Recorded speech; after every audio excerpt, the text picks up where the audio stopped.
Delhi master plan 2041 को लेकर केंद्रीय गृह मंत्री अमित शाह ने मुख्यमंत्री रेखा गुप्ता के साथ बैठक की है। इस बैठक में केंद्रीय शहरी विकास मंत्री मनोहर लाल और दिल्ली सरकार के मंत्री आशीष सूद मौजूद थे। 40 मिनट तक ये बैठक चली है। इसमें राजधानी के विकास को लेकर जो परियोजनाएं हैं उस पर चर्चा हुई है। गृह मंत्रालय दिल्ली के मास्टर प्लान को लेकर चर्चा की गई है। बैठक में झुग्गी इलाकों में पक्के मकान बनाने, अवैध कॉलोनियों को नियमित करने और एनसीआर का दायरा तय करने जैसे कई मुद्दों को लेकर मंथन हुआ है। और सीधे रुख कर लेते हैं नीरज पांडे का, जो इस वक्त दिल्ली से मेरे साथ जुड़ रहे हैं इसी पर ज्यादा बातचीत के लिए। मुख्यमंत्री रेखा गुप्ता के साथ लंबी बैठक की। 40 मिनट तक इस मुलाकात के दौरान मुख्यमंत्री से उनका प्लान पूछा कि आखिर दिल्ली के मास्टर प्लान को लेकर आपकी क्या योजना है। अधिकारियों के साथ आपने बैठकर जो चर्चा की उसको सामने रखा गया। बाकायदा मुख्यमंत्री रेखा गुप्ता, उसमें शहरी विकास मंत्री मनोहर लाल खट्टर, राज्य के मंत्री आशीष सूद ये भी मौजूद रहे और एक नियमित प्लान कैसे कि दिल्ली को बेहतर सिटी बनाया जाए, अवैध जो झुग्गियाँ हैं उनको कैसे दुरुस्त किया जाए, वहाँ पक्के मकान कैसे बनाए जाएं, जो अवैध कॉलोनियाँ हैं उनको कैसे नियमित की जाए, यमुना के आसपास का जो इलाका है उसको कैसे विकसित किया जाए, यमुना के जो कॉरिडोर बनाने की बात है उसको कैसे इम्प्लीमेंट किया जाए। इन सभी विषयों पर बात हुई और गृह मंत्री ने बहुत स्पष्ट निर्देश भी दिया कि आप अधिकारियों के साथ बैठकर एक बृहद मास्टर प्लान तैयार कीजिए और मास्टर प्लान तैयार करके वो हमारे समक्ष रखिए। तो ये इनिशियल बैठक है, ये शुरुआती दौर की बैठकें हैं। बहुत सारे मुद्दों पर चर्चा हुई है। आगे ऐसी तमाम और बैठकें देखने को मिलेंगी क्योंकि दिल्ली को एक विकसित दिल्ली और साफ सुथरी दिल्ली बनाने का जो संकल्प भारतीय जनता पार्टी की सरकार और मुख्यमंत्री ने अनाउंस किया है उसको आगे क्रियान्वयन में लाने के लिए ही इस बैठक को देखा जाए। और अभी ऐसी तमाम बैठकें हो सकती हैं क्योंकि ये केवल अभी बैठक सिर्फ गृह मंत्री के साथ और मुख्यमंत्री की है, शहरी विकास मंत्रालय भी इसमें शामिल है।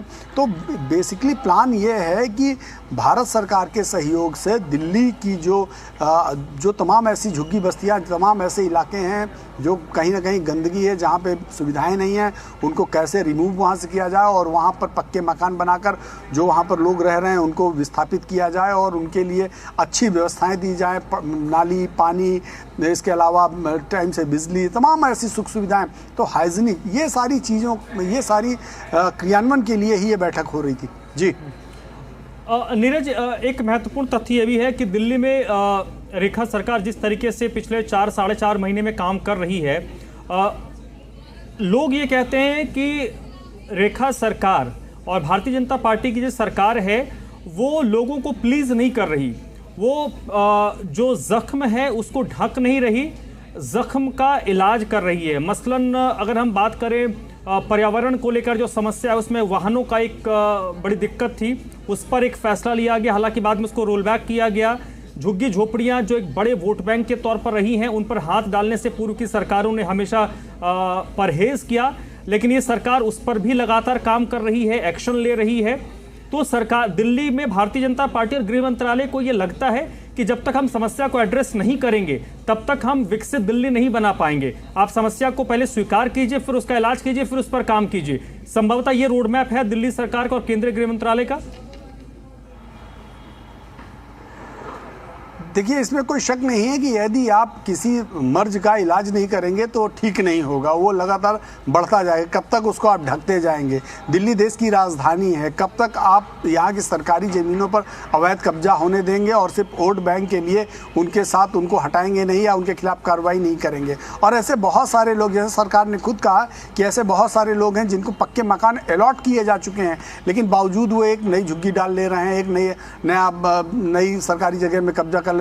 तो बेसिकली आपको यदि एक बेहतर दिल्ली देनी है, एक बेहतर व्यवस्था देनी है, तो आपको ना सिर्फ कड़ाई से एक्शन भी लेना पड़ेगा और उसका कायदे से इलाज भी करना पड़ेगा। तो दिल्ली सरकार ने बेसिकली उसी बात को एड्रेस किया और शुरुआत के दिनों में ही उन्होंने काम शुरू कर दिया है, क्योंकि जब तक आप अवैध कब्जे हटाएंगे नहीं, जब तक आप चीज़ों को साफ सुथरा करेंगे नहीं, तब तक आपको ये पता नहीं चलेगा कि हमारे दिल्ली में लोग कितने हैं, जगह कितने हैं, कितनी आवास की आवश्यकता है। और क्या आप ऐसे ही दिल्ली की सरकार सरकारी ज़मीनों पर कब्जा होते देखना चाहते हैं। कोई भी आएगा, कोई भी कहीं भी उठा के घर बना देगा और उसके बाद उसको हम केवल वोट बैंक के लिए टच न करें। मुझे लगता है दिल्ली सरकार यही उसका प्लान है कि किसी न किसी तरह से बेहतर करने के लिए दिल्ली को इस तरह की कड़े एक्शन लिए जाएं, ताकि लोगों में भी अवेयरनेस आए और लोग दोबारा सरकारी ज़मीनों पर कब्जा करने से बचें भी। जी नीरज, आज की बैठक की अगर हम बात करें तो क्या कोई अगली बैठक भी प्रस्तावित की गई है?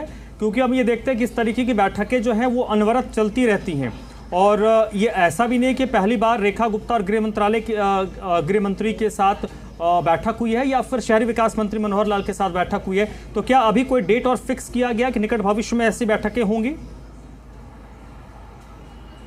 देखिए, निश्चित रूप में आने वाले समय में फिर से ऐसी बैठकें होंगी, लेकिन अभी फिलहाल वो अगली तिथि तय नहीं हुई है। अगली तिथि सामने आएगी तो हम अपने दर्शकों को जरूर बताएंगे। जी, बहुत बहुत शुक्रिया नीरज आपका इस पूरी जानकारी के लिए, इस पूरी बातचीत के लिए। तो दिल्ली के विकास को लेकर, जो विकास की परियोजनाएं चल रही हैं उनको लेकर आज केंद्रीय गृह मंत्रालय में बैठक हुई है, जिसमें गृह मंत्री अमित शाह, शहरी विकास मंत्री मनोहर लाल और दिल्ली सरकार के मंत्री आशीष सूद के साथ खुद मुख्यमंत्री भी बैठक में मौजूद थी।